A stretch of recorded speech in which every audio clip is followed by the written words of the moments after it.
Prince ने पढ़ा था, और बेशक याद ना हो, पढ़ा तो होगा।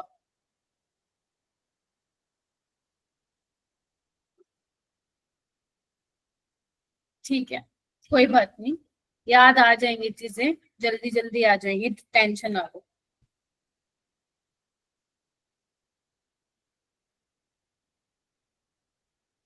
All right. सो अभी आई नो दिल्ली वालों के एग्जाम चल रहे हैं, तुम दे लो तुम्हारे एग्जाम्स, लेकिन आफ्टर द एग्जाम आप लोगों को कंसिस्टेंट रहना पड़ेगा। ठीक है, आप लोगों को डेली देना पड़ेगा होमवर्क, नहीं तो फिर I won't conduct any mentorship.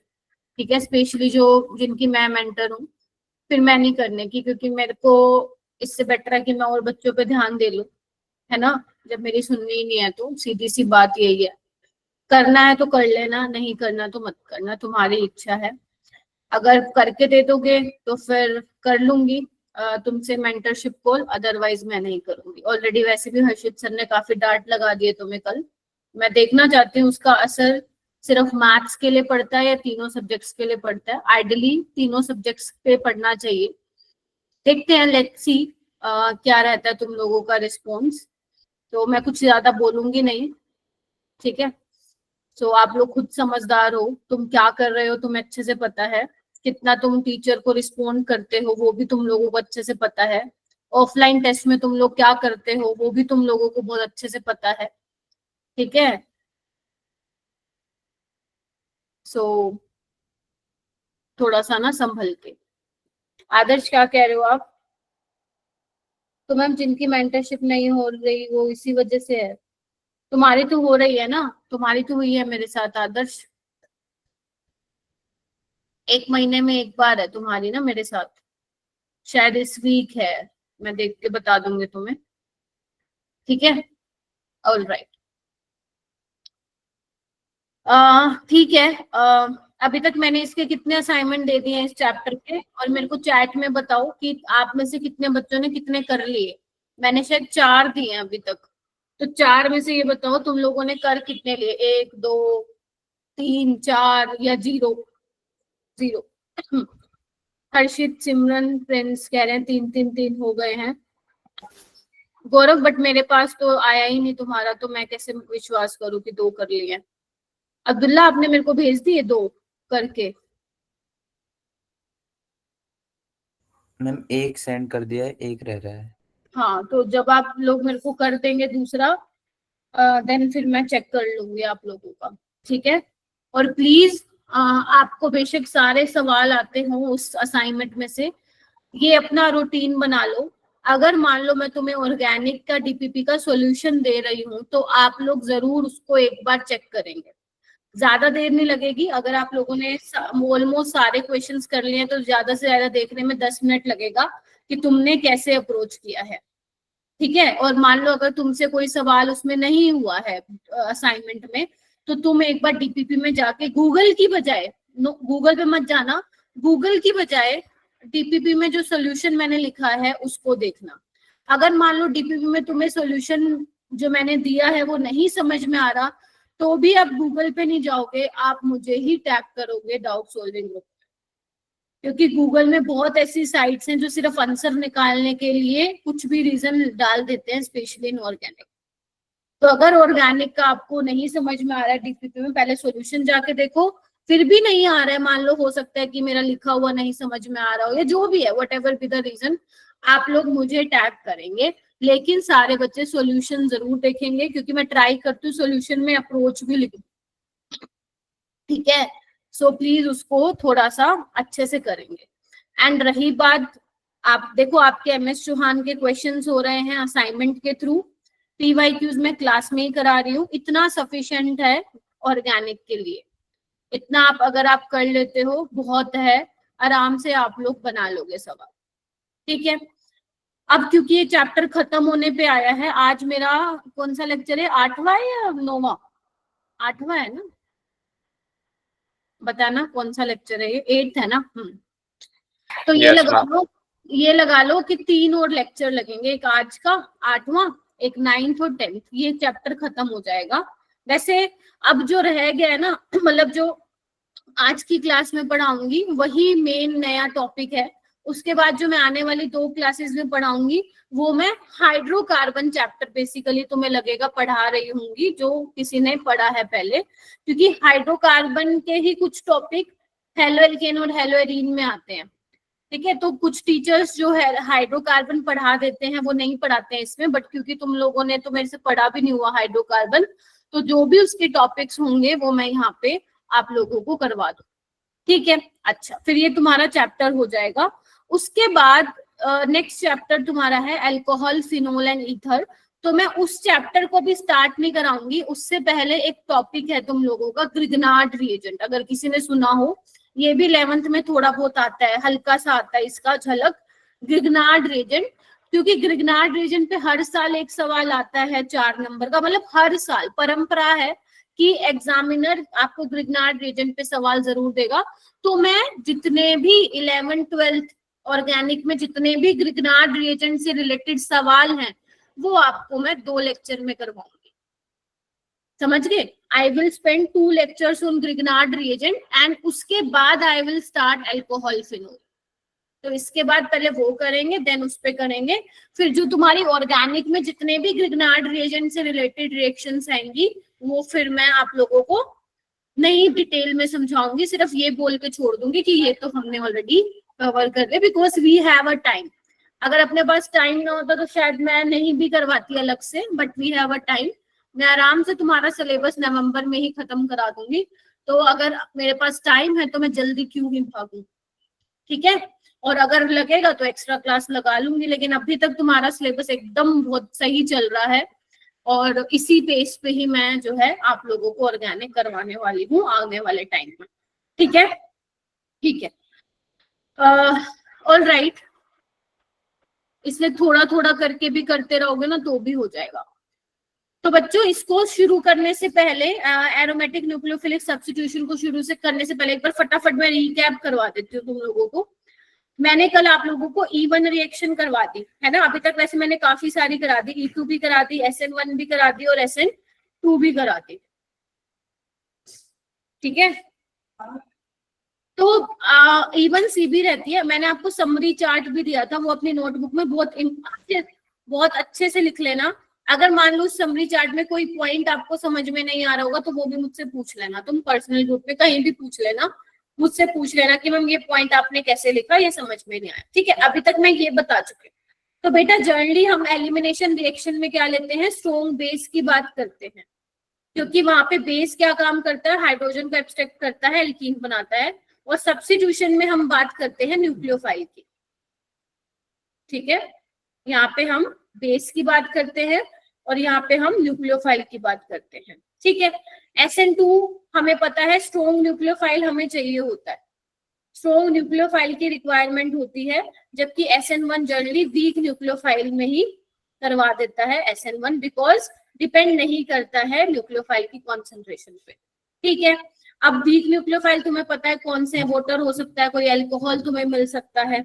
Elimination में बेस आएगा, बेस का रोल है, तो E2 में स्ट्रॉन्ग बेस होगा, ठीक है? और ये तो मैंने तुम्हें याद भी करवा रखे, बस वो 4 बेस याद रखो, alcoholic KOH, ethoxide in the presence of alcohol, LDA और tertiary butoxide, getting my point? और E1 में क्या चाहिए होगा मुझे, E1 में मुझे वीक बेस चाहिए होगा, ठीक है? अब वीक बेस तुम्हें क्या मिल सकता है, वीक बेस जनरली वाटर मिलता है, हीटिंग भी लिखी मिलती है, और अल्कोहल में जनरली मिथेनॉल जो है वो आप लोगों को देते हैं, यही बहुत पॉपुलर है। बट अगर मैं जेई के लेवल की बात करूं तो जेई में आप लोगों का लिख के देता है, मतलब वो थोड़ा हिंट दे देता है कि रिएक्शन E1 से जा रहे E2 में, क्योंकि जितने आपने जेई के सवाल किए हैं तुम एक में भी कंफ्यूज नहीं हुए होगे कि कहाँ पे E1 कराने, कहाँ पे E2 कराने, क्योंकि तुम्हें ऑप्शन से पता चल रहा था। अगर तुम फर्स्ट भी जा रहे थे तो ऑप्शन से तुम्हें अच्छा खासा हिंट मिल रहा था कि ये क्या है, ठीक है? क्योंकि जनरली जेई में सवाल कैसे आते हैं कि मेजर प्रोडक्ट बता दो, वो ये नहीं पूछता इसमें E2 हो रही है या E1 हो रही है, वो पूछता है मेजर प्रोडक्ट बता दो। और अगर मान लो तुम कंफ्यूज हो भी गए तो कुछ नहीं करना, तुम ऑप्शन को नजर मार दो, अगर तुम ऑप्शन को देख लोगे, रिएजेंट देख लोगे, कौन सा दिया हुआ है, 99.999% है कि तुम लोग वो क्वेश्चन जरूर अटेम्प्ट कर पाओगे। ठीक है, अभी राहुल ने मेरे से एक क्वेश्चन पूछा, मैंने चार्ट में लिखा था कि OH negative, yes OH negative जो आप लेते हो वो छोटा है साइज में, ठीक है, और ये बेस से अच्छा स्ट्रॉन्ग न्यूक्लियोफाइल है, इसीलिए ये एलिमिनेशन रिएक्शन करवाना प्रेफर नहीं करता, सब्स्टिट्यूशन रिएक्शन करवाना प्रेफर करता है।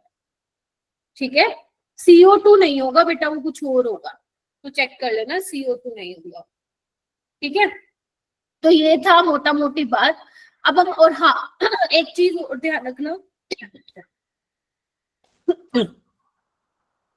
सॉरी, SN1 और E1 में कार्बोकेटाइन बनता है, तो जब जब तुम्हारा कार्बोकेटाइन बनेगा दिमाग में क्या चलना चाहिए, रीअरेंजमेंट चलना चाहिए। क्या चलना चाहिए, रीअरेंजमेंट। और ध्यान रखना एक चीज बहुत बच्चे गलती करते हैं, मैं थोड़ा बता देती हूँ।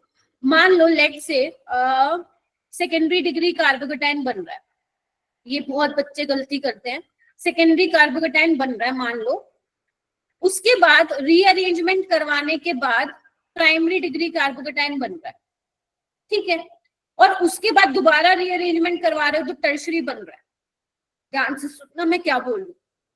तो अगर तुम्हारा दिमाग मान लो ये चल रहा है कि मैम सेकेंडरी हमारा बन रहा है, एक बार प्राइमरी बन रहा है, लेकिन उसके बाद रीअरेंजमेंट करवाने के बाद हमारा टर्शरी बन रहा है, तो हम तो रीअरेंजमेंट करवा देंगे, तो ऐसा गलती बिल्कुल भी मत करना। आपको रीअरेंजमेंट तभी करानी है जब आपका स्टेबल कार्बोकेटाइन बन रहा है। Is that clear? अगर सेकेंडरी से वो प्राइमरी जा रहा है, प्राइमरी से वो टर्शरी जा रहा है, नहीं करवाओगे। आपको रीअरेंजमेंट करवानी ही तभी है जब आपको पहले वाले से ज्यादा स्टेबल कार्बोकेटाइन मिल रहा है। अगर पहले वाले से कम स्टेबल कार्बोकेटाइन मिल रहा है, बेशक उसके बाद कितना स्टेबलाइज होता जाए, नहीं, ये गलत हो जाएगा। तो इस चीज का बहुत खास तौर पे ध्यान रखिएगा। कल वाली क्लास में मैं तुम्हें और भी क्वेश्चंस कराऊंगी जहां पे मैं रीअरेंजमेंट वाले और सवाल भी लेके आऊंगी, ताकि तुम्हारी और प्रैक्टिस हो जाए। ठीक है, सो ये चीजों का आप लोग ध्यान रखेंगे। अब हम आगे चलते हैं। हेडिंग डालो, हेडिंग डालो,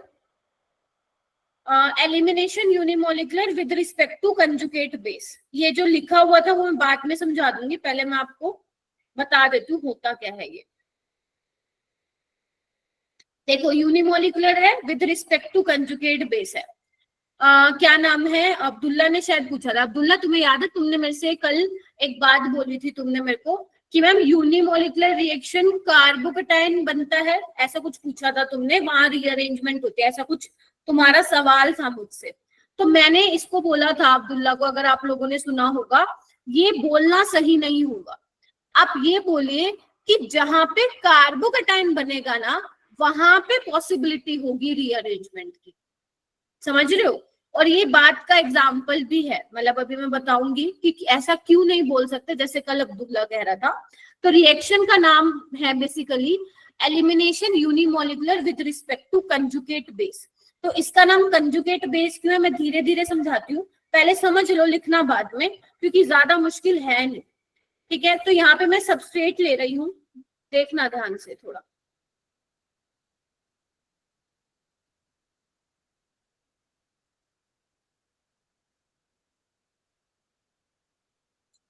ठीक है, तो यहाँ पे जो बेसिकली E1 CB की कंडीशन होती है, तुमने नोटिस किया होगा, मैंने जितने भी रिएक्शंस आपको करवाई हैं सभी में मैं कंडीशन बता रही थी।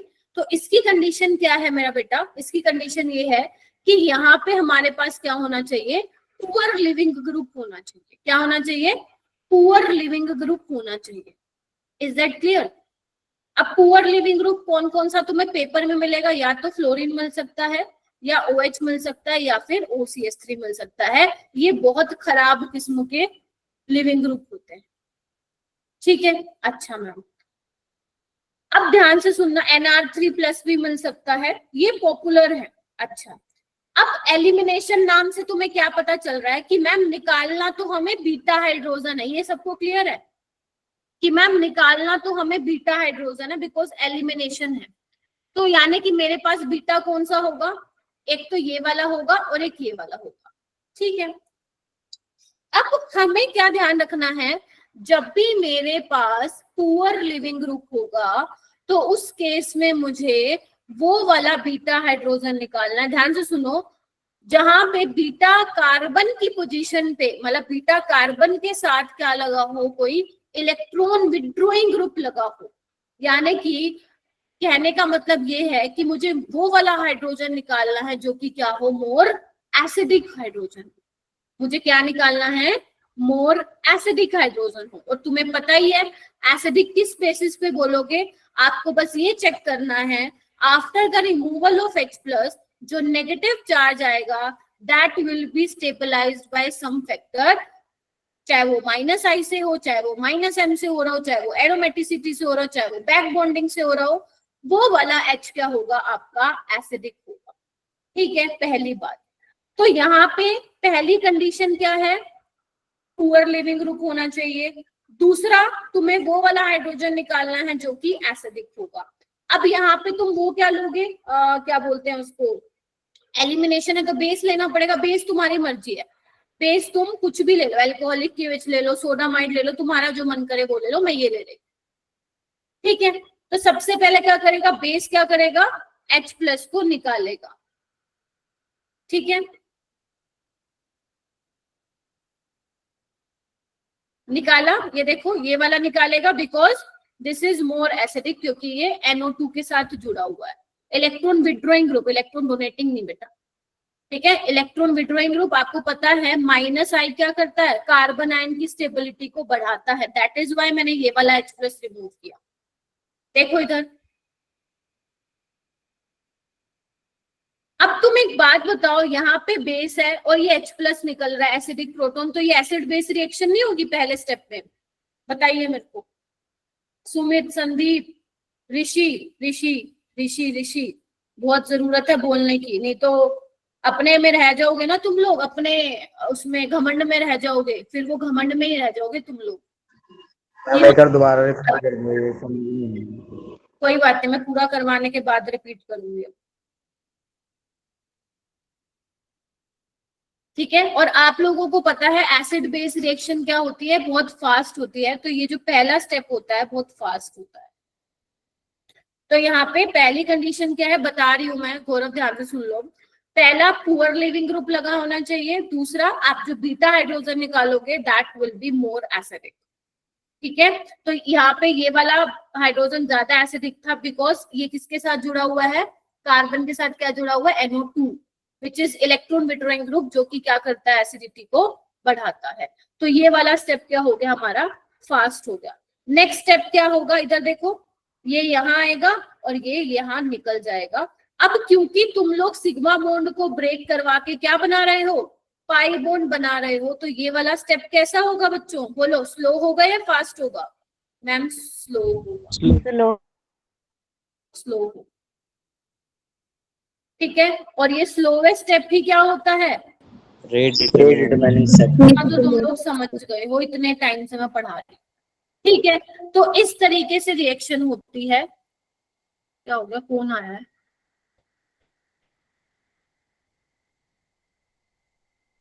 क्या हो गया?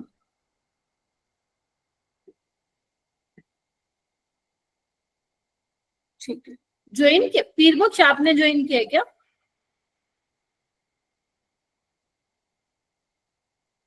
अभी तो तुम कह रहे थे मैं नहीं आ पाऊंगा। चलो कोई बात नहीं, कोई नहीं, इट्स ओके, अभी मैंने स्टार्ट ही किया है। ठीक है, तो इस तरीके से दो स्टेप में होती है। पहले स्टेप में क्या होता है, एसिड बेस रिएक्शन होती है, बेस आता है एसिडिक हाइड्रोजन को चुरा के जाता है। उसके बाद सेकंड स्टेप स्लो होता है, जिसमें लिविंग ग्रुप क्या होता है, बाहर निकलता है। ठीक है, बोलो यस और नो, ये है मैकेनिज्म। आपसे कोई पूछेगा नहीं, आपसे क्वेश्चन भी चांसेस बहुत कम है, क्योंकि जब तुम देखोगे प्रीवियस ईयर क्वेश्चन में इससे ज्यादा सवाल देखने को नहीं मिले हैं, लेकिन सिलेबस में है तो आप लोगों को पढ़ना पड़ेगा। ठीक है, तो अच्छा, ओके, इसके बाद आते हैं इसके इंपॉर्टेंट पॉइंट्स क्या क्या है। अब ध्यान से देखो, यहाँ पे लिखा हुआ है unimolecular with respect to conjugate base, यानी कि मैं ये बोल सकती हूँ क्या कि जो रेट है वो मेरा किस पे डिपेंड कर रहा है? जो कंजुगेट बेस बना है उस पे, बोलो, क्योंकि स्लो स्लो स्टेप है ना ये। देखो ना, जब ये कार्बोनाइन बना है तो बेसिकली क्या है, उसके बाद वाला स्टेप स्लो स्टेप है। यानी कि कहने का मतलब ये है कि ये मैटर करता है कि जब तुम H प्लस रिमूव कर रहे हो तो वो नेगेटिव चार्ज जो है आपका कितना ज्यादा स्टेबल है, तो उसी हिसाब से आपको बताना। और इसी को क्या बोला गया है? कंजुगेट बेस भी बोला गया है। क्यों बोला गया है? क्योंकि आपको पता है एसिड में से जब आप H प्लस निकालते हो उसके बाद एसिड का क्या बनता है? कॉन्जुगेट बेस बनता है। ठीक है क्या? बोलो। यस ठीक है। Yes ma'am. उसके अलावा क्या लिखोगे? इलेक्ट्रॉन विड्रॉइंग ग्रुप लिखो। Electron withdrawing group at beta carbon is present. ठीक है, जनरली आपको क्या दिखेगा? बीटा कार्बन पे कोई इलेक्ट्रॉन विड्रॉइंग ग्रुप होगा तो वो वाला H आपको रिमूव करना है, because that H will be more acidic. ठीक है, इसमें भी एलिमिनेशन है तो स्ट्रॉन्ग बेस चाहिए होगा मेरा बेटा। हीटिंग फेवर करती है एलिमिनेशन रिएक्शन को। उसके अलावा बैड लिविंग ग्रुप होना चाहिए। जनरली आपको यही देखने को मिलेगा। OCH3 कई बार ये भी देखने को मिल जाता है।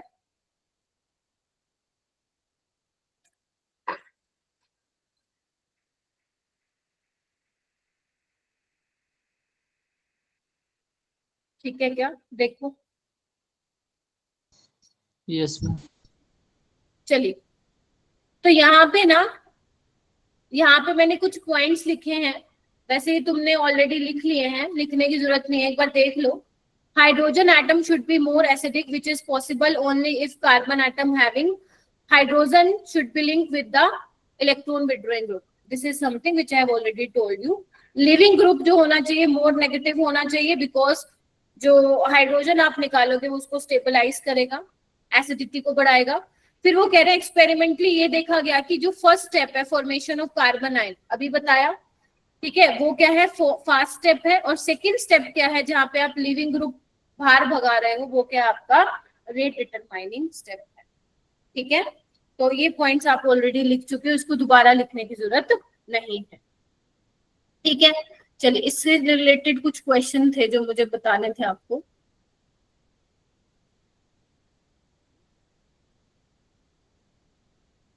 यहाँ पे बताते, मैंने एक्चुअली ब्लैंक पेज नहीं छोड़ा, कोई बात, देखना एक बार।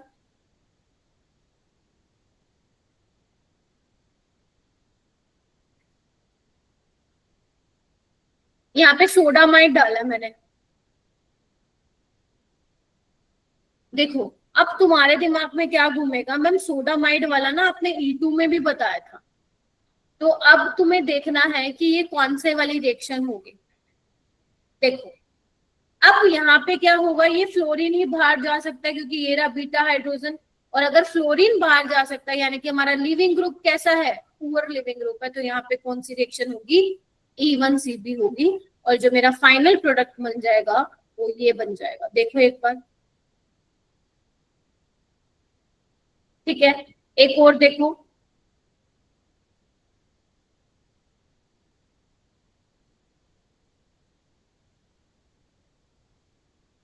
यहाँ पे मैं डाल रही हूँ अल्कोहलिक QH और हीटिंग। अब देखो यहाँ पे कौन जाने वाला है? ये तो तुम्हें पता चलेगा ना, एलिमिनेशन होगी। अब चेक कर लो, तुम्हारे दिमाग में दो चीजें घूमेंगी, E2 और E1। E2 के लिए लिविंग ग्रुप बढ़िया होना चाहिए, यहाँ पे लिविंग ग्रुप खराब है, तो यानी कि ये कौन सी होगी? E1CB। क्योंकि बेटा जो ये वाला हाइड्रोजन जब तुम निकालोगे और जो नेगेटिव चार्ज आएगा वो रेजोनेंस स्टेबलाइज होगा इसके साथ, because this is electron withdrawing group. तो यहाँ पे क्या होगी? E1CB। तो फाइनली तुम्हारा ये वाला प्रोडक्ट यहाँ पे मिल जाएगा। ठीक है,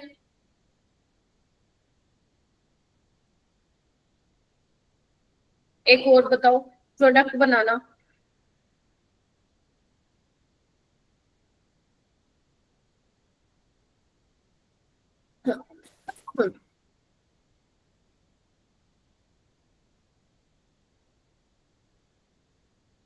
एक कार्बन, दो।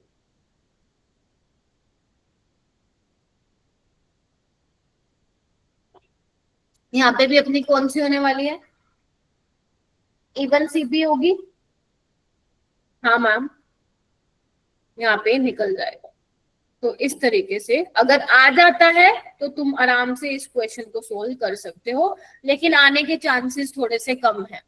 पर ठीक है, आप लोगों के नोट्स में होगा, तो जब पूरा चैप्टर रिवाइज करोगे तो नजर आप लोगों की इस पे भी जाएगी। तो मैं फिर बोल रही हूँ, यहाँ पे अगर एक कंफ्यूजन हो सकता है तुम्हें E2 और E1CP में, बट वो कंफ्यूजन दूर हो जाएगी जब आप देखोगे कि कोई पुअर लिविंग ग्रुप, पक्का पुअर लिविंग ग्रुप लगा होगा।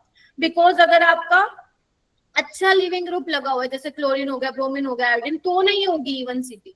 बिकॉज E1CP की कंडीशन ही यही है भाई साहब, पुअर लिविंग ग्रुप लगा होगा और आपको जो हाइड्रोजन निकलेगा वो क्या होगा, आपका एसिडिक हाइड्रोजन होगा, और वहां पे क्या करवा देना तुम, E1CP। बस इससे ज्यादा नहीं पढ़ना है, क्योंकि सवाल आया नहीं है पिछले 5 सालों में। अगर बाय चांस मान लो उसने दे भी दिया तो आसान सवाल पूछेगा।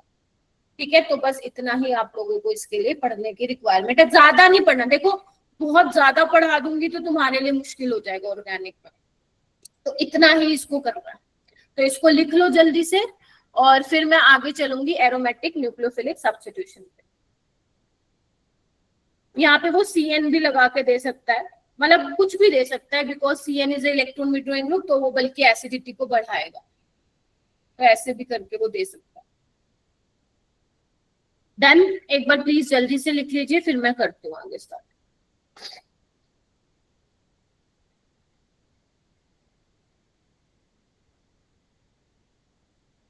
ठीक है, वेरी गुड। आज का वैसे जो टॉपिक मैंने करवाना है आप लोगों को वो काफी आसान है, मतलब बहुत ज्यादा आसान है। हेडिंग डालो SNAR, यानी कि न्यूक्लियोफिलिक एरोमेटिक सब्स्टिट्यूशन रिएक्शन। और सभी बच्चे नोट्स बना लो, क्योंकि आज मैं क्लास के बाद तुम्हारे नोट्स फिर से मंगवाऊंगी, जैसे मैंने उस दिन मंगवाए थे। तो इसीलिए नोट्स में साथ साथ लिखते चलो।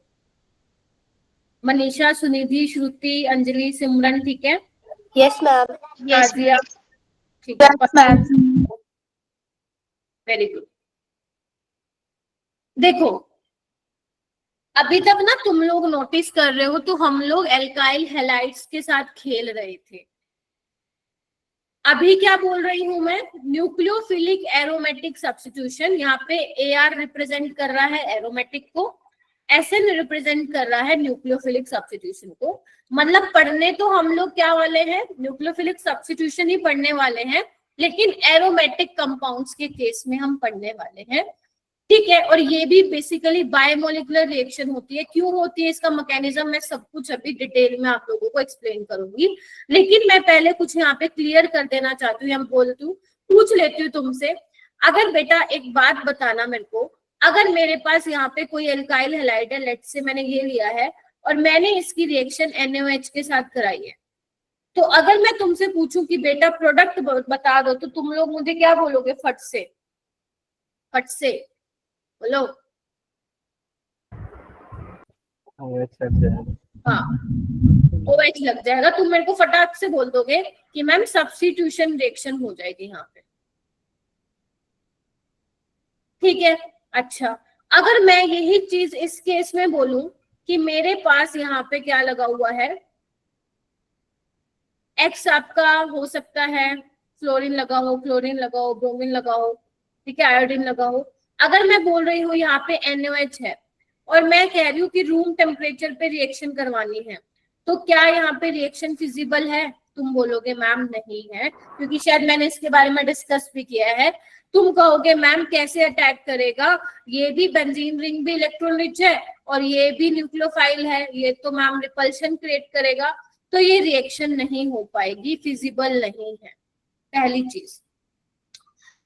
तो यहाँ पे क्वेश्चन ये अराइज होता है कि वाई एराइल हैलाइड्स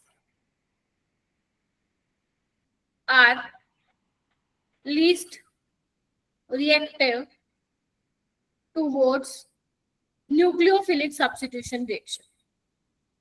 और ये तुम्हारे बोर्ड्स में भी आता है 3 नंबर का, तो तुम लोग उसको प्रिपेयर कर सकते हो इस सवाल को। बट जेई में एप्लीकेशन बेस्ड सवाल आएगा, हर साल ही आता है 3 नंबर का पेपर बोर्ड्स में, तो तुम्हारे भी आ सकता है। यानी कि मैं बोल रही हूँ, या तो तुम ये बोलो why aryl halides are least reactive towards nucleophilic substitution, या यू कैन से कि alkyl halides are more reactive towards nucleophilic substitution reaction. ऐसा क्यों है? तो देखो इसके ना अलग अलग एक्सप्लेनेशन तुम दे सकते हो। अगर तुम्हारे अपने स्कूल के एग्जाम्स में लिखना है, क्योंकि उसमें सब्जेक्टिव पेपर होगा, तो तुम एनसीईआरटी वाला लिखोगे, यूं का यूं चेपा मार के आना, ठीक है। बट जेई में आपको कोई भी उसमें से पॉइंट जो है वो पूछ सकता है। तो पहला पॉइंट तो आप लोग जो बोलोगे, इसका रीजन क्या हो सकता है? पहला पॉइंट है रेजोनेंस। रेजोनेंस, रेजोनेंस का क्या मतलब है मैम? एक बात देखो, अगर मेरे पास लेट से क्लोरोबेंजीन है, तो तुम्हें पता है क्लोरीन के पास इलेक्ट्रॉन डेंसिटी है, तो वो रेजोनेंस में जाएगा। राहुल साथ साथ क्या जीओसी पढ़ रहे हो क्या? जो मैं पढ़ा रही हूँ वो क्यों नहीं पढ़ते तुम लोग हैं? फिर 2 क्वेश्चन पूछ लूंगी, वहीं चुप हो जाओगे। सीओ और मेटा ही तो होता है। एक बात बताओ, रेजोनेंस कराने के बाद क्या हुआ कि कार्बन क्लोरीन ने क्या एक्वायर कर लिया? यहाँ पे पार्शियल डबल बॉन्ड कैरेक्टर आ जाएगा। बोलो,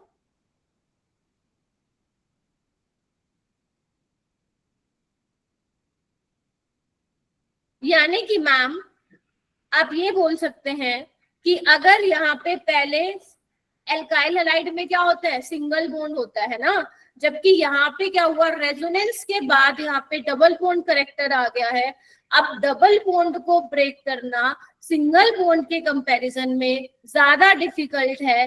तो एक तो तुम ये भी रीजन एक्सप्लेन कर सकते हो। बोलो यस और नो, बोलो क्या कहते हो। दूसरा तुम एक्सप्लेन कर सकते हो on the basis of hybridisation. Hybridisation, hybridisation बोले तो एल्काइल हैलाइड में मेरा जो हाइब्रिडाइजेशन है, जो क्लोरीन के साथ कार्बन है, that is sp3। But aryl halide में मेरे पास क्या है? जिसके साथ हेलोजन जुड़ा है वो कार्बन क्या है? sp2। और आपको पता है sp2 ज्यादा इलेक्ट्रोनेगेटिव होता है sp3 से। तो जहां sp2 कैरेक्टर ज्यादा है, मतलब वो इलेक्ट्रॉन डेंसिटी को होल्ड करके रखेगा टाइटली, मतलब आसानी से ये बॉन्ड ब्रेक नहीं हो पाएगा। Hybridization is also one of the reason कि why aryl halide are least reactive towards nucleophilic substitution reaction। ठीक है। तीसरा तुम क्या बोल सकते हो? तीसरा तुम बोल सकते हो instability of phenyl cation। ये कोई मैं बहुत नई बातें नहीं बता रही हूँ, ये तुम पहले पढ़ चुके हो, मेरे मुंह से सुन चुके हो ये सारी चीजें। अगर मान लो तुम कहो कि मैम मैं ना हेलोजन को भगा देता हूँ और यहाँ पे ये लेके आ जाता हूँ, तो क्या होगा? ये स्टेबल है क्या? नहीं है, क्योंकि मैंने तुम्हें बोला था कि sp2 और sp कार्बन पे पॉजिटिव चार्ज स्टेबल नहीं होता है। याद है? तो यानी कि ये भी गड़बड़बाजी हो गई। और चौथा पॉइंट तुम क्या बोल सकते हो? फोर्थ पॉइंट तुम बोल सकते हो repulsion, repulsion between nucleophile and electron rich benzene ring. तो एक ये भी रीजन है कि जिसकी वजह से एराइल हैलाइड क्या है? Least reactive. बोलो क्या कहते हो? ये 4 रीजन है। अगर तुम्हारे स्कूल के एग्जाम में आया, तो जब तुम ये तीनों पॉइंट्स लिख के आओगे, रेजोनेंस वाला, हाइब्रिडाइजेशन वाला और इंस्टेबिलिटी ऑफ फिनाइल केटायन, तो तुम्हें 3 नंबर मिलेंगे। एक भी छोड़ के आए तो नंबर काट लेगा एग्जामिनर। और जेई के लिए तुम कोई भी एक फैक्टर याद रख सकते हो, रेजोनेंस वाला रख लो और ये वाला रख लो कि sp2 और sp कार्बन पे पॉजिटिव चार्ज स्टेबल नहीं होता है, क्योंकि इतना ही तुम लोगों के लिए जरूरी है यहाँ पे। ठीक है क्या? बोलो। चलो, तो यानी कि अपने दिमाग में बिठा लो, जब भी तुम्हारे सामने एल्काइल हैलाइड होगा या फिर एराइल हैलाइड होगा और तुम्हें सब्स्टिट्यूशन रिएक्शन वहां पे करानी है, तो भाई साहब कौन सा होगा? एल्काइल हैलाइड क्या होगा? सब्स्टिट्यूशन रिएक्शन का रेट क्या होगा उसमें, फास्ट होगा। तो यहाँ पे अब तुम्हारा क्वेश्चन ये आ सकता है कि मैम क्या कभी भी जो एराइल हैलाइड्स है वो कभी भी चेंज नहीं होंगे, मतलब Cl को हटा के हम कोई न्यूक्लियोफाइल नहीं अटैक करवा सकते क्या, कोई कंडीशन ऐसी नहीं है क्या? देखो मैंने यहाँ पे एक वर्ड यूज किया था रूम टेम्परेचर। यहाँ पे जब भी हम बेटा केमिस्ट्री में रिएक्शंस की बात करते हैं ना कि ये रिएक्शन नहीं हो रही है या ये हो रही है, तो जनरली हम रूम टेम्परेचर कंसिडर करके वो चीजें बोलते हैं। बट अगर तुम मान लो जो इस रिएक्शन को मान लो तुम कहते हो कि मैम नहीं हम तो करवाएंगे, तो इस रिएक्शन को करवाने के लिए जो कंडीशंस रिक्वायर्ड होंगी, जैसे टेम्परेचर होगा, प्रेशर होगा, जितना इसको टेम्परेचर चाहिए या प्रेशर चाहिए अगर उसको उतना मिल गया तो फिर ये प्रोडक्ट बना सकता है। लेकिन आपको बहुत ड्रास्टिक कंडीशन प्रोवाइड करनी पड़ेगी इफ यू वांट कि एक्स हटके क्या आ जाए, हमारा OH आ जाए। तो पहला केस मैं यही बता रही हूँ। अब मैं आपको वो चीजें बताऊंगी कि ऐसी कौन कौन सी कंडीशन है जहाँ पे जो एराइल हैलाइड्स है वहां पे न्यूक्लियोफिलिक सब्स्टिट्यूशन हो जाता है, ऐसे कौन से केसेस हैं, ऐसी कौन सी कंडीशंस हैं, वो भी मैं आप लोगों के साथ डिस्कस कर रही हूँ। तो सबसे पहले है तुम्हारा, हाँ एक और चीज, एनसीईआरटी में ना ये जो टॉपिक है वो है केमिकल रिएक्शन ऑफ हेलोएरिन से, अगर तुम पढ़ोगे तो तुम्हें दिख जाएगा इसमें। वैसे आप इस टॉपिक का नाम न्यूक्लियोफिलिक एरोमेटिक सब्स्टिट्यूशन भी बोल सकते हो। तो यहाँ पे बेटा मैं एक केस कौन सा ले रही हूँ, जो पहले वाला केस है। यहाँ पे मैं क्या कर रही हूँ, यहाँ पे मैं Cl ले रही हूँ। मैं Cl क्यों ले रही हूँ, क्योंकि जब आप बुक्स में पढ़ोगे ना तो वो जनरली Cl ले रखा होता है, Br भी ले सकते हैं। तो यहाँ पे मैं क्या ले रही हूँ, NaOH ले रही हूँ। लेकिन अब मैं रिएक्शन रूम टेम्परेचर पे ना लेके मैं यहाँ पे 623 केल्विन का टेम्परेचर प्रोवाइड कर रही हूँ और 300 एटमॉस्फेरिक प्रेशर प्रोवाइड कर रही हूँ। तो अब जो है वो रिएक्शन हो जाएगी। यहाँ पे पहले बनेगा यहाँ पे फिनोक्साइड आयन, उसके बाद हाइड्रोलिसिस करवाने के बाद चार्ज न्यूट्रलाइज हो जाएगा, जैसे कि मैं हमेशा बताती हूँ। तो यहाँ पे तुम्हारा क्या बन जाएगा, फिनोल। और सेम रिएक्शन तुम्हारी फिनोल में भी आएगी। आज ये क्या है, रिएक्शन है हेलोएरिन की। फिनोल वाले चैप्टर में क्या बन जाएगा, वो प्रिपरेशन ऑफ फिनोल बन जाएगा। आप समझ रहे हो मैं क्या कहना चाह रही हूँ? जो आप एक चैप्टर में जिसकी रिएक्शन पढ़ रहे हो, दूसरे चैप्टर में वो उसकी क्या बन जाएगी, प्रिपरेशन मेथड बन जाएगा। ठीक है, तो यानी कि अगर तुम मैम इतना कंडीशन प्रोवाइड करते हो तो रिएक्शन हो जाएगी। और इस प्रोसेस का नाम क्या है, डोज प्रोसेस। और ये बहुत पॉपुलर रिएक्शन है, जेई में तो पता नहीं भर भर के मेंस में इतना ज्यादा ये पूछी जाती है। और मैं, अब तुम पूछोगे मैम इसकी कंडीशन याद करनी है, हाँ जी, मैं जनरली कभी बोलती नहीं हूँ कि तुम्हें कंडीशन याद रखनी है, लेकिन इस वाली रिएक्शन की याद करनी है।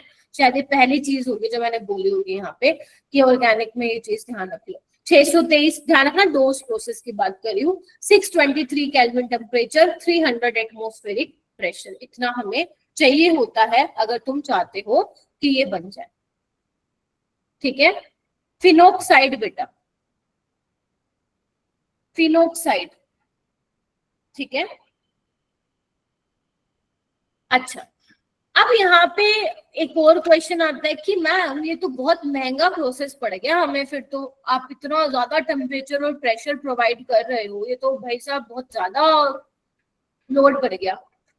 तो तुम्हारे दिमाग में ये क्वेश्चन आता होगा या आना चाहिए कि मैम कुछ ऐसा नहीं हो सकता क्या कि हम ना रिएक्शन को कम टेम्परेचर में करवा दे, है ना, मतलब हमारा ज्यादा हमें टेम्परेचर ना प्रोवाइड करना पड़े, कम टेम्परेचर में करा दे। तो एक बात बताओ, इसमें हो क्या रहा है, न्यूक्लियोफाइल अटैक कर रहा है बेंजीन रिंग पे। एक बात बताओ, अगर मैं बेंजीन रिंग पे कोई ऐसे ग्रुप लगा लूं जो कि इलेक्ट्रॉन डेंसिटी को अपनी तरफ खींच लेंगे, तो क्या मेरी बेंजीन रिंग इलेक्ट्रॉन डेफिशिएंट बन जाएगी, मतलब इलेक्ट्रॉन की कमी हो जाएगी उस पे। If I attach some electron withdrawing group, अगर मैं कोई इलेक्ट्रॉन विड्रॉइंग ग्रुप लगा देती हूँ तो बेंजीन रिंग बेचारा इलेक्ट्रॉन के लिए भूखा हो जाएगा, और अगर वो इलेक्ट्रॉन के लिए भूखा हो जाएगा तो फटाफट न्यूक्लियोफाइल आएगा और वो क्या कर जाएगा, अटैक कर जाएगा। यस, NO2 हो सकता है, CN हो सकता है, एल्डिहाइड हो सकता है, कीटोन एसिड, जो इलेक्ट्रॉन विड्रॉइंग ग्रुप है वो जनरली आप लोगों के मॉड्यूल्स में, कोचिंग वाले मॉड्यूल्स में, हर जगह, इवन जेई के पेपर में जो इलेक्ट्रॉन विड्रॉइंग ग्रुप वो यूज करते हैं, वो NO2 वाला ग्रुप जो है जनरली यूज करते हैं। ठीक है, अच्छा चलो मैं वन बाय वन आपको समझाती हूँ कि मेरा कहने का क्या मतलब है। दूसरा पॉइंट ये लिख लो बेटा, दूसरा पॉइंट ये लिख लो कि अगर इलेक्ट्रॉन विड्रॉइंग ग्रुप ऑर्थो और पैरा पोजीशन, ध्यान सुन लो, ऑर्थो और पैरा ये कंडीशन है कि आपका electron withdrawing group must be present at ortho और para with respect to good living group are necessary condition for SN2AR। अभी ये बायोमोलिकुलर क्यों है वो मैकेनिज्म के थ्रू समझाऊंगी। ठीक है, चलो अब मैं तुम्हें बताती हूँ कि NO2 ग्रुप या कोई और इलेक्ट्रॉन विड्रॉइंग ग्रुप इंट्रोड्यूस करने से होगा क्या। ध्यान से देखिएगा, जब ये रिएक्शन बेटा मैं कराती हूँ तो ये रिएक्शन हो जाती है 443 केल्विन टेम्परेचर पे। इसका टेम्परेचर याद नहीं करना,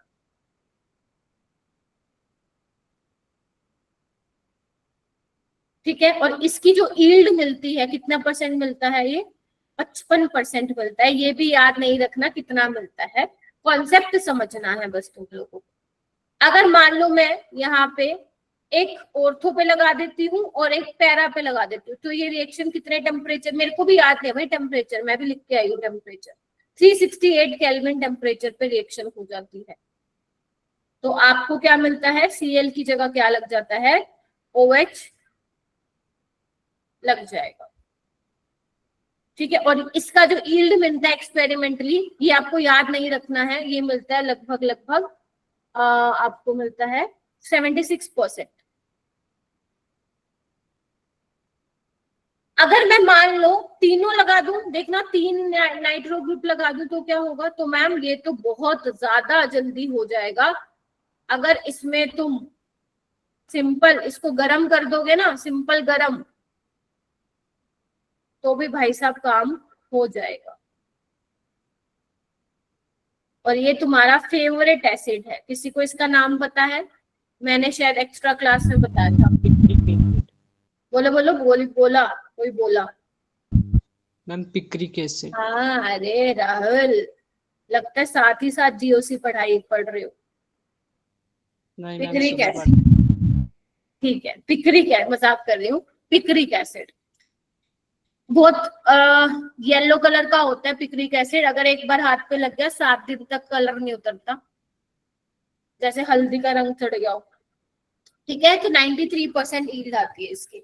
ठीक है, सो मतलब आप लोग यहाँ पे क्या समझे, आ रही हूँ मैं, आप लोग यहाँ पे क्या समझे कि जैसे जैसे तुम NO2 इंट्रोड्यूस करा रहे हो, नंबर ऑफ NO2 जैसे आप इंक्रीज कर रहे हो ऑर्थो और पैरा पे, तो हमारी जो रिएक्शन है वो कम टेम्परेचर में होती जा रही है।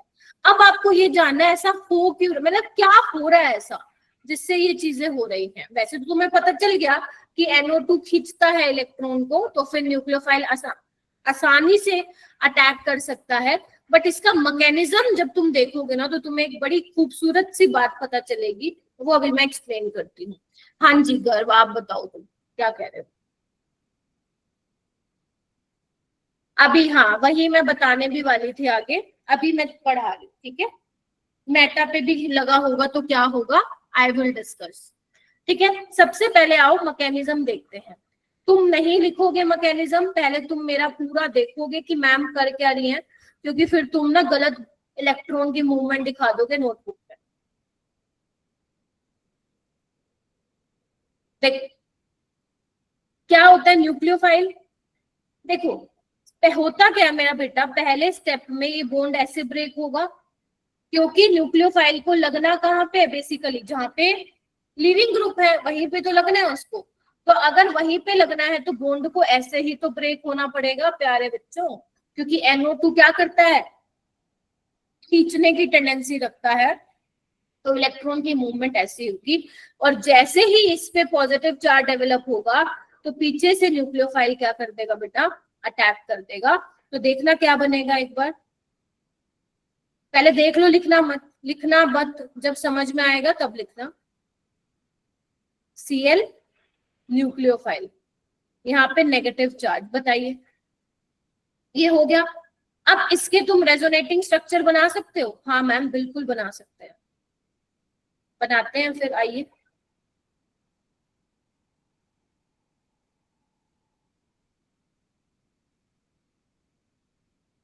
एक और बनेगा, मैं दूसरे कलर से दिखा देती हूँ।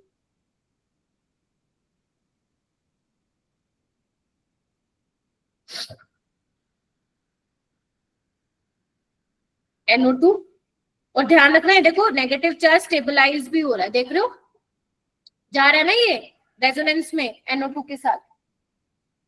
ये बहुत इंपॉर्टेंट चीज बता दी मैंने अभी, इसको दोबारा से आऊंगी इसी बात पे। देखना ये हो गया, देखो भाई अब क्या हो रहा है, ये यहाँ और ये यहाँ, देखना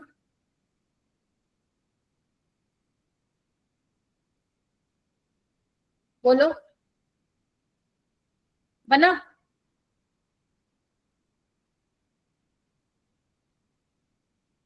यहाँ पे ना काफी सारी चीजें हमने कर दी। पहला, यहाँ पे जो रेजोनेटिंग स्ट्रक्चर बन रहे हैं, तुम्हें क्या दिख रहा है, जो नेगेटिव चार्ज आ रहा है वो ऑर्थो पे आ रहा है, पैरा पे आ रहा है। Is that clear? मतलब अगर तुम ध्यान से देख लो, अगर तुम ध्यान से देखोगे तो मेटा पे कहीं पे भी नेगेटिव चार्ज नहीं आ रहा। तो अगर मेटा पे नेगेटिव चार्ज नहीं होगा तो इसका मतलब अगर मेटा पोजीशन पे इलेक्ट्रॉन विड्रॉइंग ग्रुप लगा हुआ है तो वहां पे वो रेजोनेंस स्टेबलाइज नहीं होगा, वहां पे वो सिर्फ -I इफेक्ट दिखाएगा। ये मैंने पहले भी आप लोगों के साथ डिस्कस किया है, मैं दोबारा बोल रही हूँ, क्योंकि मेरा जो नेगेटिव चार्ज है वो ऑर्थो पे आ रहा है। अगर मान लो ऑर्थो पे NO2 लगा होता तो उसके साथ वो रेजोनेंस स्टेबलाइज होता। मेरा पैरा पे आ रहा है तो पैरा पे भी वो रेजोनेंस स्टेबलाइज हो रहा है, लेकिन अगर मेटा पे लगा होता तो वहां ना होता। क्यों? क्योंकि मेटा पे नेगेटिव चार्ज आ ही नहीं रहा। तो इसका मतलब क्या समझे तुम? नोट करने वाली बात है कि नहीं, कि मेटा पोजीशन पे, at meta position only inductive effect operates. ये शायद तुम लोगों ने GOC में लिख भी रखा है, नहीं लिखा हुआ तो प्लीज लिख लेना।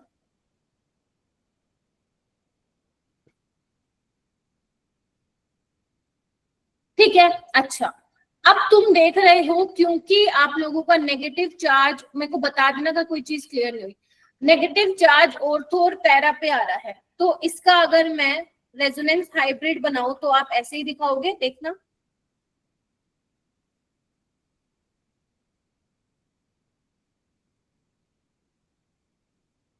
ऐसे ही बनाऊंगी ना। इसका एक नाम होता है बेटा, शायद वो नाम तुम लोगों के लिए बड़ा नया हो, मिशन हाइमर कॉम्प्लेक्स। आपसे वो नाम नहीं पूछेगा, लेकिन कई किसी, अगर आप स्टैंडर्ड बुक से पढ़ते हो तो वहां पे ये नाम यूज होता है, मिशन हाइमर कॉम्प्लेक्स इसको बोला जाता है। ठीक है, ये एक्स्ट्रा है, मतलब पूछेगा नहीं कोई आपसे। अच्छा एक और चीज, पहले स्टेप में बॉन्ड ब्रेक हो रहा है तो पहला स्टेप शुड बी स्लो, बोलो, और slow step is the rate determining. अब तुम्हें क्या दिख रहा है कि पहले मेरा सिस्टम एरोमेटिक था, लेकिन जैसे ही तुमने न्यूक्लियोफाइल का अटैक करवाया मेरे सिस्टम की एरोमेटिसिटी गायब हो गई। Can you see that? This is not aromatic, जिसपे मैंने अभी व्हाइट कलर का टिक लगाया है, दिस इज नॉट एरोमेटिक। तो तुम क्या चले गए, एरोमेटिक से, मतलब स्टेबिलिटी वाले सिस्टम से अनस्टेबिलिटी की तरफ चले गए। तो जब भी ऑर्गेनिक में, ये यूनिवर्सल चीज है, जब भी हम ऑर्गेनिक में एरोमेटिसिटी को डिस्टर्ब करवाते हैं तो ड्यूरिंग द रिएक्शन, जब रिएक्शन हो जाती है उसके बाद वो अपनी एरोमेटिसिटी क्या कर लेता है, रीगेन कर लेता है। देखो हमारा काम हो गया, वापस से ये गया, लिविंग ग्रुप गया, वापस से एरोमेटिसिटी क्या हो गई है, रीगेन हो गई है, मतलब वापस से वो क्या बन चुका है, एरोमेटिक। और ये वाला स्टेप क्या होता है बेटा, फास्ट स्टेप। बोलो यस और नो। एक और चीज, क्या मैं इसको एडिशन एलिमिनेशन रिएक्शन भी बोल सकती हूँ?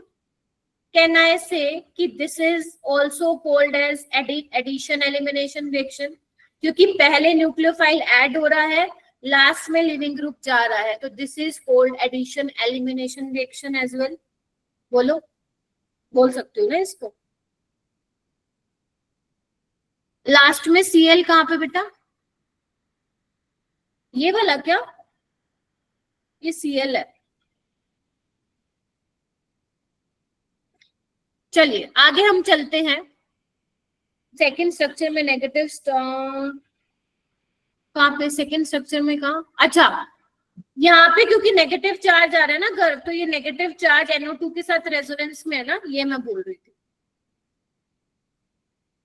ठीक है, इसलिए वो बोल रहे हैं कि इलेक्ट्रॉन विड्रॉइंग ग्रुप ऑर्थो और पैरा पे होगा, तो आपका वहां पे एरोमेटिक न्यूक्लियोफिलिक सब्स्टिट्यूशन रिएक्शन होगा। ओके, नेक्स्ट पॉइंट है, इसमें लिखो आप अपनी नोटबुक में लिखो, इसी तरीके से लिखना, इंपॉर्टेंट पॉइंट्स लिखो। वो कह रहे हैं कि अगर इलेक्ट्रॉन विड्रॉइंग ग्रुप होगा तो वो क्या करेगा? Basically tends to neutralize the negative charge of the ring and this dispersal of the charge stabilize the carbon ion। मतलब कहने का मतलब है, सीधी सी बात है कि इलेक्ट्रॉन विड्रॉइंग ग्रुप क्या करेगा? Increases the stability of carbon ion. वो मैं ऑलरेडी तुम लोगों को बता चुकी हूँ, मतलब पहले भी बताया था। अब इलेक्ट्रॉन विड्रॉइंग ग्रुप कुछ भी हो सकता है, NO2, CN, SO3, HCOH। Generally वो NO2 से डिस्कस कर, मतलब NO2 वाले इलेक्ट्रॉन विड्रॉइंग ग्रुप देके रखते हैं, बाकी कोई भी इलेक्ट्रॉन विड्रॉइंग ग्रुप हो सकता है। लिख लो इसको एक बार फटाफट से।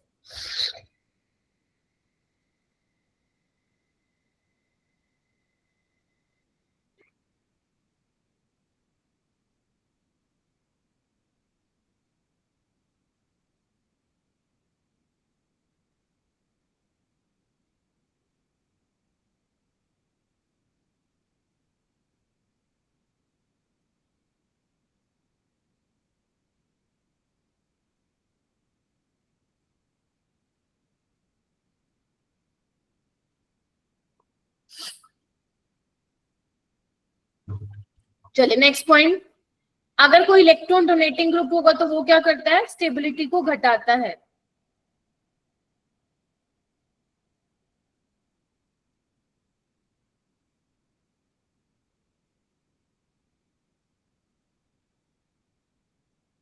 तो वो आपको पता ही है कौन कौन से हो सकते हैं, वैसे तो काफी सारे हैं, यहाँ पे कुछ लिखे हुए हैं पॉपुलर वाले। NH2 हो गया, OH हो गया, OR हो गया, है ना, एल्काइल ग्रुप हो गया, ये सारे क्या है? इलेक्ट्रॉन डोनेटिंग ग्रुप है।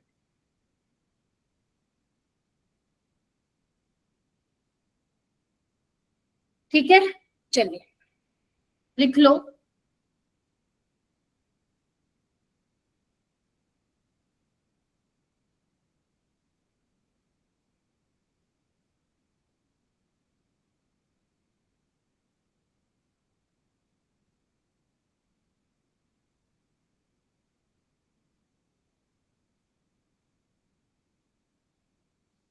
मैम एक बार स्लाइड पीछे करना। कृतिका हो गया, समीर, सुमित, संदीप, आर्यन, सिमरन, आरुष, यस मैम। ऋषि, अच्छा तो बोलता ही यस है, मैम। श्रुति, यस मैम। मैम हो गया। एक मिनट, अब जो रिस्पोंड नहीं करेगा ना उसको मैं सीधा क्लास से रिमूव करूंगी।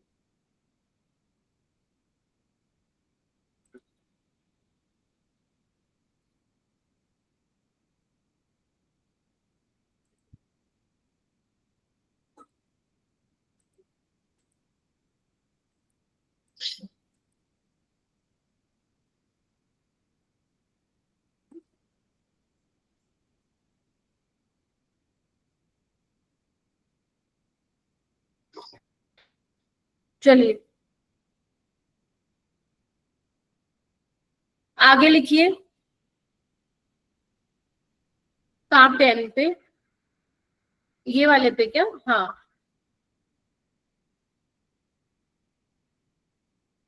चलिए नेक्स्ट पॉइंट लिखो, फॉर्मेशन ऑफ कार्बन आयन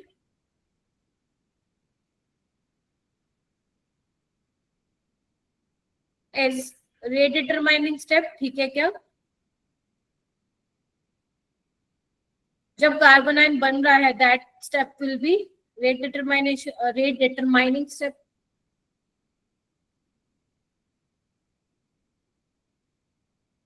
तो यानी कि क्या मतलब है इसका, कि जो rate of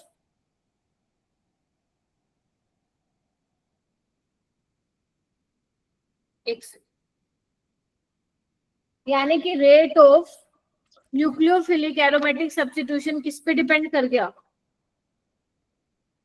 stability of carbon ion पे।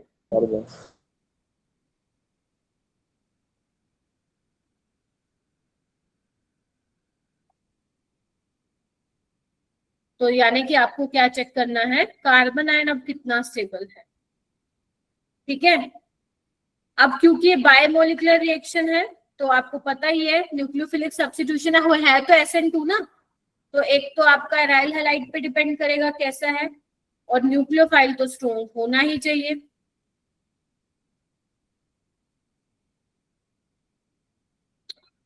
ठीक है, अच्छा उसके अलावा यहाँ पे मैं एक पॉइंट लिख रही हूँ, ध्यान से देखना। एक मेरे पास बेटा ये है जहाँ पे मैंने फ्लोरीन लगाया है, एक मैंने क्लोरीन लगाया है, एक मैंने ब्रोमीन लगाया है, और एक मैंने आयोडीन लगाया है। अपने को क्या देखना है, अपने को ये देखना है कि कौन सा मॉलिक्यूल ऐसा होगा जिसका रेट जो है वो ज्यादा होगा टूवर्ड्स SN2AR। तो अब तुम मुझे बताओ कि हमारा जो रेट है वो किस पे डिपेंड कर रहा है, कार्बन आयन की स्टेबिलिटी पे। तो सब में आप कार्बन आयन तो बनाओगे ही बनाओगे। तो अब तुम मुझे बताओ किस केस में कार्बन आयन मेरा ज्यादा स्टेबल होगा, फ्लोरीन वाले केस में होगा या नहीं होगा? नहीं, लास्ट वाले में क्यों होगा, कार्बन आयन। हाँ बिल्कुल सही, फ्लोरीन का जो -I इफेक्ट होता है वो सबसे ज्यादा है ना इसमें, यही फंसोगे तुम पेपर में आया तो सवाल।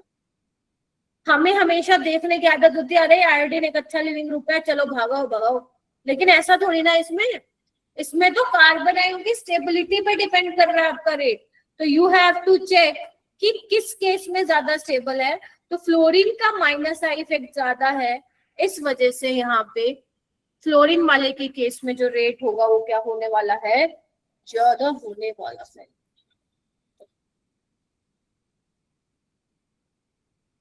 ठीक है क्या, बोलो। Yes yes ma'am. Yes, ma'am. अच्छा एक और पॉइंट लिख लेते हैं, 5वां, मोर द नंबर ऑफ, समझ गए? ओके, ध्यान रखिएगा, more the number of electron withdrawing group at, या यहाँ पे चलो इलेक्ट्रॉन विड्रॉइंग ग्रुप लिख लो, एट ऑर्थो और para position,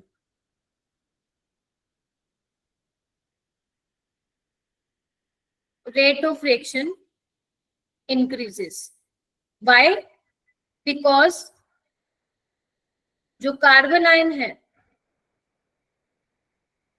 is more stable by resonance. बस जो मैंने बोला है वो मैंने आपको शब्दों में लिखवा दिया, और कुछ भी नहीं।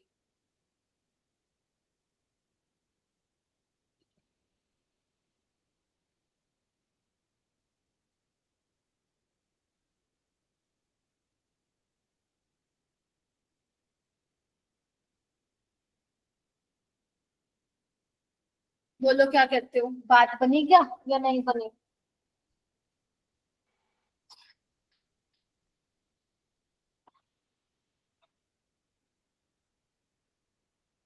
सुनिधि आप अभी आए हो क्लास में? नहीं, मैं बहुत देर की आई हूँ मैम, लीव हो गई थी बीच में नेटवर्क की वजह से। ठीक है, कोई बात नहीं। चलो कुछ क्वेश्चंस लगा लेते हैं कि किस टाइप से सवाल जो है पूछ सकते हैं। वैसे इसके भी क्वेश्चन ना ज्यादा आए नहीं हुए, एक बार 2023 में आया है और एक 2021 या 22 में आया है, ज्यादा क्वेश्चन आए नहीं इससे। देखो कुछ मैं PY ब्रूस के क्वेश्चन करा रही हूँ आपको। देखो यहाँ पे क्या लिखा हुआ है, the electron withdrawing substituent must be ortho और para to the site of nucleophilic attack. देखो अब यहाँ पे न्यूक्लियोफाइल दिया हुआ है, यहाँ पे Br लिविंग ग्रुप है जो जाने वाला है, और इलेक्ट्रॉन विड्रॉइंग ग्रुप ऑर्थो और पैरा पे लगा है, यानी कि यहाँ पे हो जाएगा ना रिएक्शन, Br की जगह क्या लग जाएगा, OCH3 लग जाएगा, बात हो गई, यही खत्म,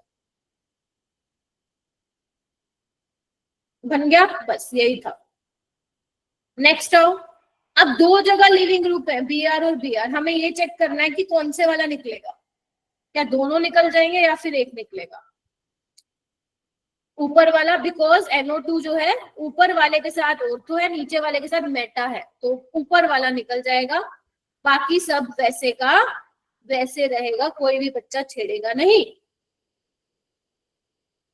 आसान है, बहुत आसान है, कुछ है कि नहीं। चलो आओ और करते हैं। ओके, एक क्वेश्चन था, ये जेई 2023 में आया था, इसमें पूछा है आपको लोवेस्ट रेट बताना है, लेकिन यहाँ पे नीचे दे दिया ऑर्डर बता दो, कोई बात नहीं, तुम लोग ऑर्डर बता दो, किसका ऑर्डर, इंक्रीजिंग डिक्रीजिंग ऑर्डर में बताना है तुम्हें, न्यूक्लियोफिलिक एरोमेटिक सब्स्टिट्यूशन, जब तुम इसकी रिएक्शन कराओगे OH नेगेटिव के साथ। तो अब चेक करो क्या होना चाहिए, what should be the correct order, किस केस में हमारा जल्दी हो जाएगा, फोर्थ वाले में हो जाएगा, फोर्थ ऑप्शन में बोल रहे हो क्या आदर्श? Yes ma'am.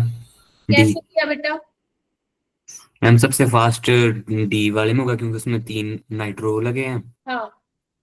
और फिर मैम बी वाला आएगा क्योंकि मैम उसमें एक जगह लगा है ऑर्थो पे, फिर ए वाला आएगा, लास्ट में सी वाला आएगा क्योंकि वो तो इलेक्ट्रॉन डोनेट कर रहा है, वो वेरी गुड, वेरी गुड, बहुत बढ़िया, यही मैं थोड़ा सा सुनना चाहती हूँ अपने कानों में। अब OMe का जो नेचर है वो प्लस M भी होता है माइनस I भी होता है, लेकिन मिजोमेरिक वाला क्या होता है, प्रीडोमिनेंट होता है, इसीलिए प्लस M तो भाई साहब इसको डिस्टेबलाइज करेगा कार्बन आयन को, तो सबसे पीछे आएगा C, सबसे आएगा आगे आएगा D, तो फोर्थ ऑप्शन इसका क्या हो जाएगा करेक्ट। तो वही मैं कह रही हूँ, कई बार तुम्हें ऐसे सवाल भी पेपर में देख के मिल सकते हैं, तो इसीलिए हमें कुछ छोड़ना नहीं है, क्या पता एक आसान सवाल या मीडियम लेवल का सवाल तुम्हारे सामने बन के आ जाए और वो तुम्हें आता हो, ठीक है। तो इसीलिए कहती हूँ कि ऑर्गेनिक थोड़ा सा सही से कर लो, अगर कॉन्सेप्ट आ गया है तो तुम बना पाओगे क्वेश्चंस को आराम से। एक और क्वेश्चन करते हैं, ये वाला भी प्रीवियस ईयर था, देखो एक बार।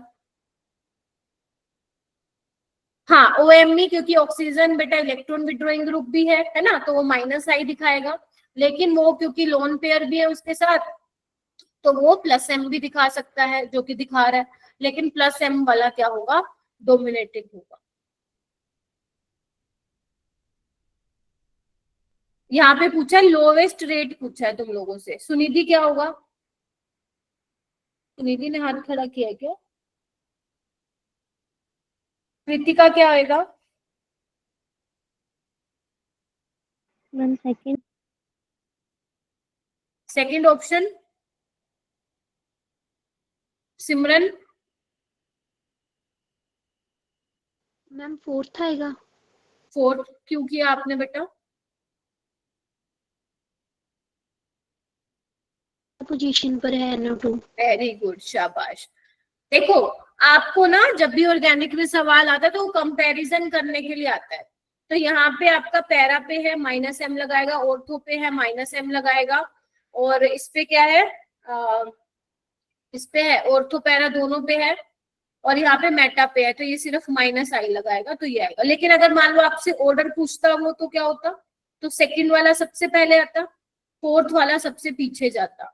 How will you decide between 1 and 3, अब माइनस M दोनों में लग रहे हैं, तो यानी कि अब माइनस M तुम्हारा डिसाइडिंग फैक्टर नहीं होगा, माइनस I होगा, because inductive effect distance dependent होता है, तो ये पास में है तो माइनस I इसका ज्यादा लगेगा, तो 3 वाला, फिर बीच में 1 वाला।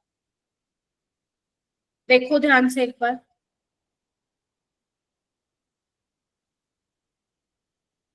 चलिए और क्वेश्चन करते हैं,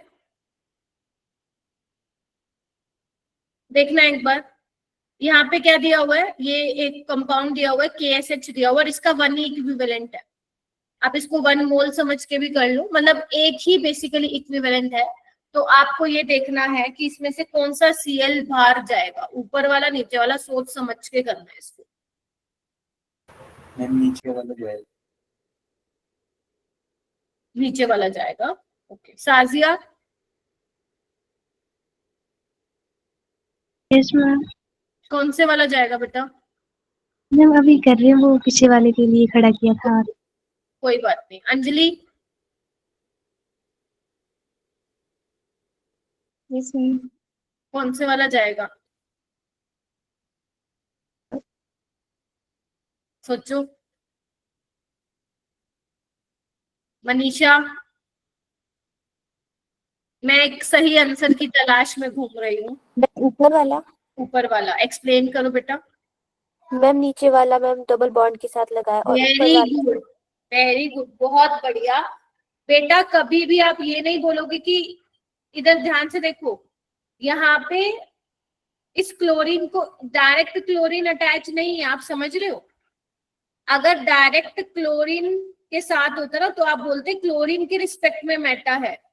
ये CH2 Cl के रिस्पेक्ट में मेटा है। फर्क है दो बातों में। और पहली बात है, ये एल्काइल हैलाइड वाला केस है और ये एराइल हैलाइड वाला। और मैंने तुम्हें भी बोला था कि एल्काइल हैलाइड वाले ज्यादा रिएक्टिव होते हैं टूवर्ड्स न्यूक्लियोफिलिक सब्स्टिट्यूशन। तो यहीं पे क्या होगा, SN2 रिएक्शन होगी यहाँ पे, ना कि ArSN2। तो ये वैसे का वैसे रहेगा। हाँ, अगर ये एक्सेस में दे देता तो ये निकल जाता। अगर ये एक्सेस में दे रखा होता तो नीचे वाला Cl निकल जाता, SN2 हो जाएगी सिंपल। ठीक है, बहुत सही। नीचे वाला करो। अब देखो कौन सा वाला क्लोरीन बाहर जाएगा, क्या नहीं जाएगा? मैम एक्सेस में दोनों ही Cl निकल जाते हैं। यस, एक्सेस में दोनों Cl निकल जाएंगे, बिकॉज इस Cl वाले के ये ऑर्थो में है तो उसको वो फेवर करेगा। ओके, सो सेकंड में क्या होगा बताओ भाई?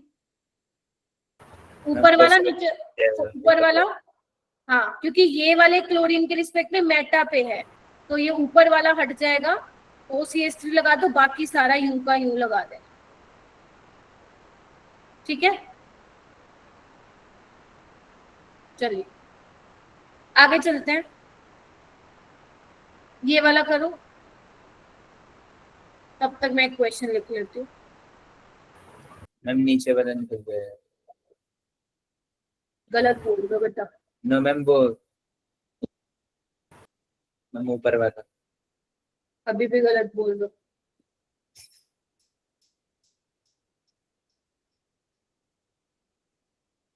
नहीं, सही बोला है, दूसरे वाला तुम मजाक कर रही थी। ऊपर वाला जाएगा, ठीक है, क्योंकि उसके वो ऑर्थो पे है। क्योंकि कोई तो निकलेगा ना, फिर मैम आपने क्वेश्चन क्यों दिया है? जब निकल ही नहीं रहा तो काहे का क्वेश्चन दिया मैम आपने? ठीक है, इसका प्रोडक्ट बना के दिखाओ मेरे को। और एक और क्वेश्चन मैं निकाल रही हूँ, मतलब लिख रही हूँ।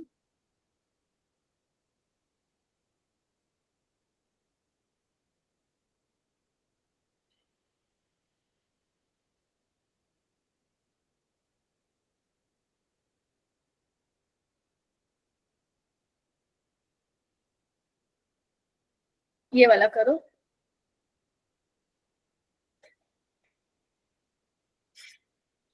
ये हीट है, ठीक है, कंफ्यूज मत हो।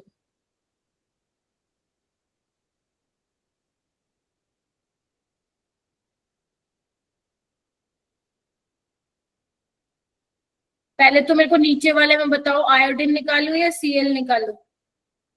Ma'am Cl। Very good, Cl, because Cl के रिस्पेक्ट में ऑर्थो और पैरा पे है तो इसका ये आ जाएगा आंसर। Cl की जगह बस लगा देना OCH3, बाकी सब सेम रहेगा इसमें। यस, इसमें देखो, इसमें कौन जाएगा, Cl या फ्लोरीन? Ma'am fluorine. फ्लोरीन। क्योंकि फ्लोरीन के रिस्पेक्ट में NO2 मेटा पे, बाकी सब सेम। और यहाँ पे ये क्योंकि न्यूक्लियोफाइल है ये भी, तो लग जाएगा आके इस तरीके से। ठीक है, तो ये फाइनल आंसर हो जाएगा इससे। बस ये इतना ही था, एक और कर लो। अभी और भी है क्या क्वेश्चन? ठीक है, ये वाला करो। एक मैं और लिख रही हूँ क्वेश्चन। नहीं, ये pyridine नहीं है बेटा, pyridine तो एरोमेटिक होता है। Ma'am first third and then second. अरे रुक जाओ, जिसको आता है वो हैंड रेज कर लीजिएगा।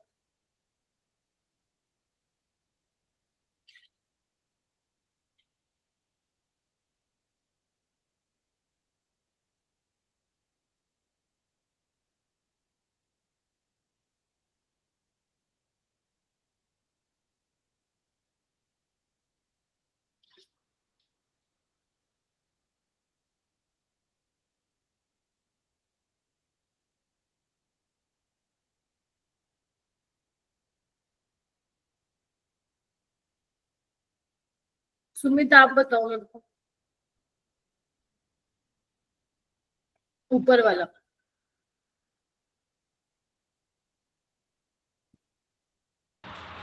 Ma'am reactivity.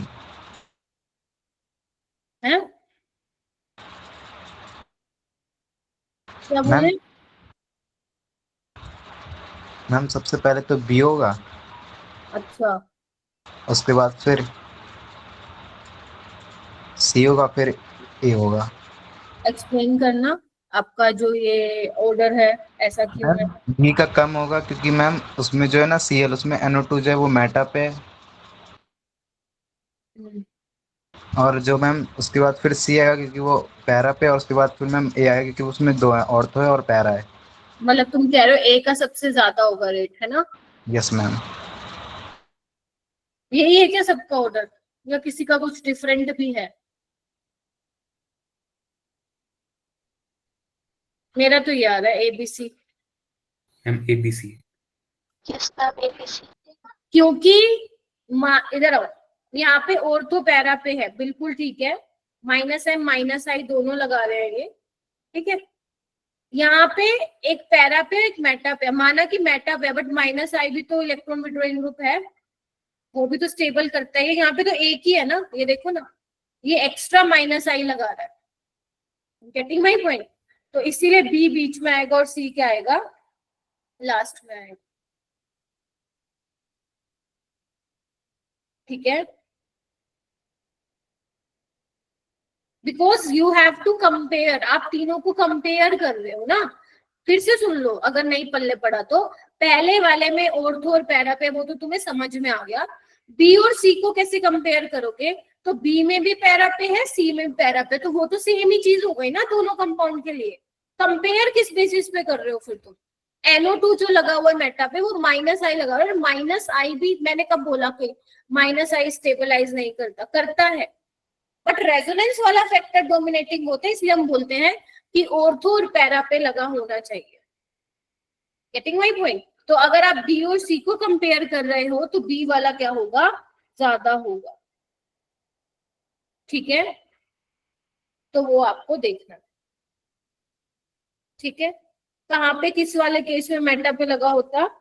मैम अगर सी वाले में OMe लगा होता मेटा पे तो बी वाला ज्यादा होता, क्योंकि बी वाले में तो लगा हुआ है ना एक पैरा पे। अगर मान लो गर्व ये बोल रहा है कि अगर सी वाले में, यानी कि जो ये सी वाला है, अगर यहाँ पे मेटा पे लगा होता OMe तो ये तो -I दिखाता ना बस, जबकि यहाँ पे तो बी में तो पैरा पे भी लगा हुआ है, तो फिर भी वही ऑर्डर होता, ABC वाला ऑर्डर होता। अगर OMe मान लो पैरा पे होता तो ये तो भाई डिस्टेबलाइज भी कर रहा है, तो भी ऑर्डर वही होता ABC, ठीक है। चलिए नेक्स्ट,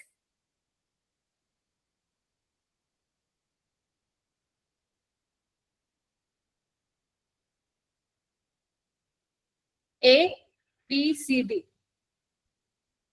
चेक करो, 2 3 1 4 क्या सबका यही आ रहा है? देख के तो नहीं बोल रहे हो,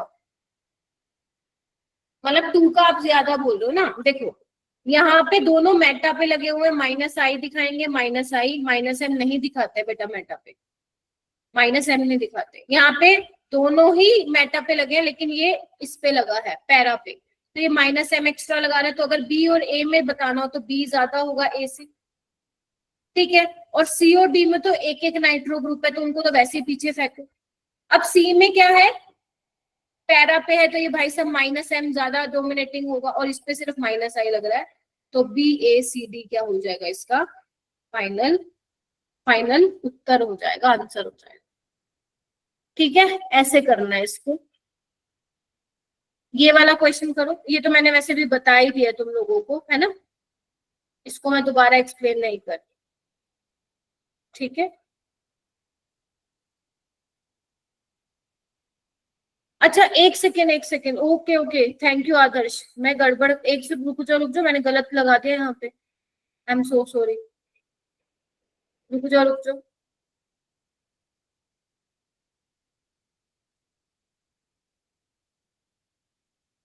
ओके, यहाँ पे -m लग रहा है, -i,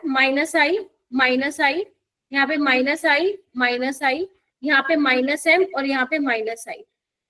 ठीक है, मैंने बोला था कि ऑर्थो और पैरा पे अगर लगा होता है तो उनका रेट जो होगा वो ज्यादा होने वाला है।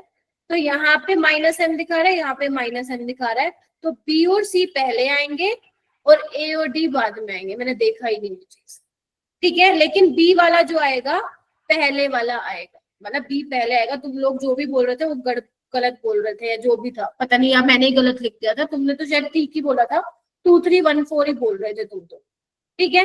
तो B ग्रेटर देन C आएगा, ठीक है। फिर हम देखेंगे A और D में, फिर हमारा A आएगा, फिर हमारा D आएगा। ठीक कर लेना इसको, ठीक है। बिकॉज -m दिखा रहा है C वाला और A में दोनों -i है, क्योंकि ये सिर्फ -i से स्टेबलाइज करेंगे कार्बन आयन को, C वाले में रेजोनेंस से करेंगे, तो रेजोनेंस वाला factor will play a dominating role. Okay, all right, ये वाला करिए बेटा। यहाँ पे तुम्हें SN2 का रेट बताना है।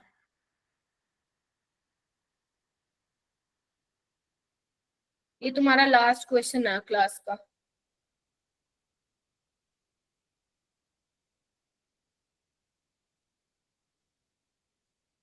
ध्यान रखना, यहाँ पे वो ArSN2 नहीं पूछ रहा, यहाँ पे सिंपल SN2 पूछ रहा है तुमसे।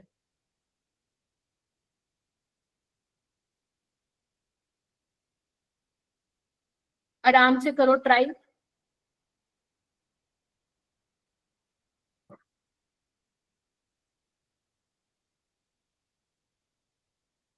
अभी 5 बच्चों ने हाथ खड़ा किया है, बाकी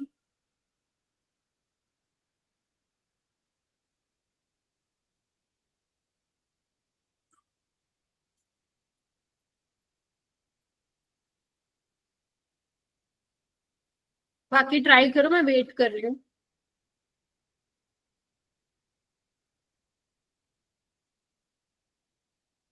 प्रिंस, मनीषा, अब्दुल्ला, प्रिंस, आर्यन और आदर्श, ठीक है। पलक, very good.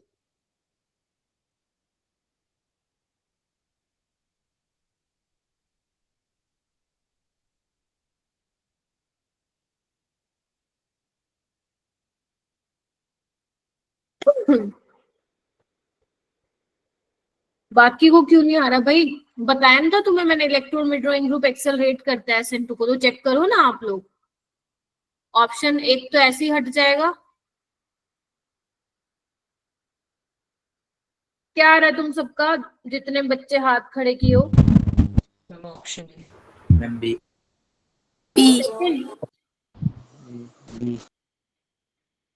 Ma'am C. Kritika explain करो वाई सी।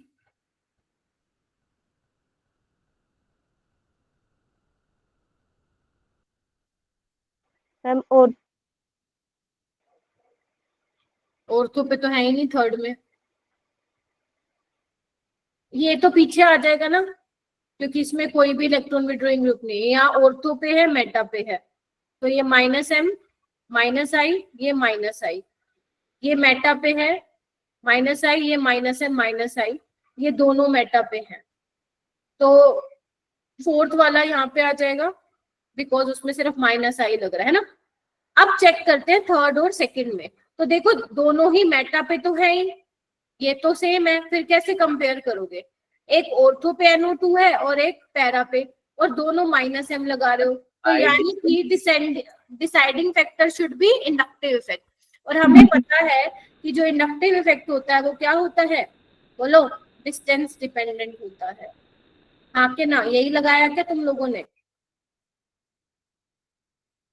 अगर डिस्टेंस डिपेंडेंट होता है तो यहाँ पे माइनस आई ज्यादा लगेगा एज कंपेयर टू थर्ड। तो सबसे आगे सेकेंड, बीच में थर्ड, उसके बाद फोर्थ और लास्ट में फर्स्ट। तो this is your decreasing order. ठीक है, तो बस आज मैंने बहुत ही थोड़ा ही कराया है, इसी को ही रिवाइज करो। और आई नो पेपर चल रहे हैं कुछ बच्चों के, तो एक एक करके भी असाइनमेंट सोल्व कर लो। एक असाइनमेंट लेते हो, अलार्म सेट कर लो, 40 मिनट्स का अलार्म लगाओ ऑर्गेनिक के असाइनमेंट्स में, और देखो कि कितना आप कर पा रहे हो उसको सोल्व। और वो करने के बाद, अपना बेस्ट देने के बाद, आप जाओगे डीपीपी के सॉल्यूशन पे। ठीक है, सो दैट आप लोगों के जो भी कंफ्यूजन डाउट्स होंगे वो क्लियर हो जाए सॉल्यूशन को देख के, नहीं तो I will be always available. ठीक है, तो आज के लिए मैं इतना ही रखती हूँ। कल है अपनी क्लास? नहीं, कल नहीं है, नेक्स्ट क्लास है अपनी, सैटरडे में है ना। हाँ, तो इसको हम लोग नेक्स्ट क्लास में फिर आगे चलेंगे। ठीक है, 1-2 लेक्चर का ही और है, मतलब 2-1 लेक्चर का ही और रह गया बस, फिर खत्म हो जाएगा।